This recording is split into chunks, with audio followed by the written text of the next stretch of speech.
अगर आपने भी अभी अभी सीयूटी का एग्ज़ाम दिया है और दिल्ली यूनिवर्सिटी में एडमिशन लेना चाहते हैं तो सीसेस के बारे में आपने भी सुना होगा। बहुत सारे बच्चे मैसेज कर रहे थे, भैया सीसेस क्या होता है, कुछ भी समझ में नहीं आ रहा है। देखिए बहुत अच्छे से मैं आपको समझाता हूँ। सबसे पहले सीयूटी का एग्ज़ाम देने के लिए आपने एनटीए का फॉर्म भरा था, रजिस्ट्रेशन फॉर्म, सारी डिटेल्स फिल करी थी, सब कुछ उसने आपसे पूछा था। सिमिलरली दिल्ली यूनिवर्सिटी भी हमसे बोलता है कि भाई अगर आप हमारी यूनिवर्सिटी में एडमिशन लेना चाहते हैं तो हमारा अलग से रजिस्ट्रेशन भी आपको करना पड़ेगा और ये रजिस्ट्रेशन बहुत इंपॉर्टेंट होता है। आप में से बहुत सारे बच्चे ऐसे हैं जिन्होंने एनटीए के रजिस्ट्रेशन में बहुत गलतियां करी थी। नेम सही से नहीं डाला, डॉक्यूमेंट सही नहीं थे, वहां पर सब कुछ चल जाता है, लेकिन यहाँ पर कुछ भी नहीं चलेगा।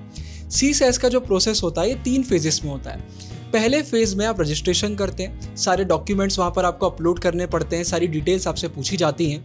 इसमें एक मिस्टेक भी हुई और आपका एडमिशन कैंसिल हो जाता है, तो इसको बहुत अच्छे से करिएगा। दूसरे स्टेप में एक और बहुत इंपॉर्टेंट चीज़ आती है, प्रेफरेंस लिस्ट।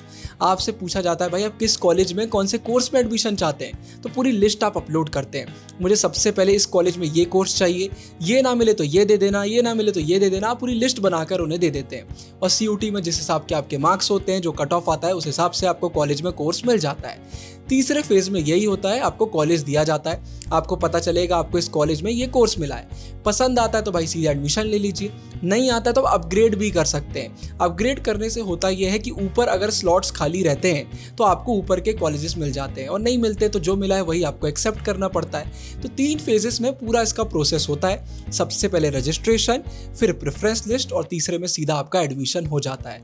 तो बिल्कुल इसको बहुत अच्छे से करिएगा। आई होप आपको पूरी क्लैरिटी अभी तक मिल गई होगी।